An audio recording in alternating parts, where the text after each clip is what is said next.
qanaqa mijozlar bilan ishlamaysiz? Birinchi o'rinda mas'uliyatni zimmasiga olmaydigan insonlar bilan ishlamayman. Sababi bunday insonlar o'zi uchun hech narsa harakat qilishmaydi va tabiiyki ularning hayoti ham o'zgarmaydi. Chunki mas'uliyatni zimmasiga olishni istashmaydi. Ikkinchisi, doim boshqalarning o'zgarishini kutadigan insonlar bilan ishlamayman. Chunki bular o'zim o'zgarsamgina boshqalar o'zgarishi, butun atrofi o'zgarishlik qonuniyatini tan olmaydi. Uchinchi mijozlar ularni o'rniga men qaror chiqarishimni istaydigan mijozlar.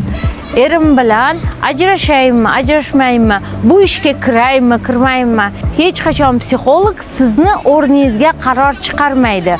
U sizga shunchaki mohiyatni anglatib berishga yordam beradi.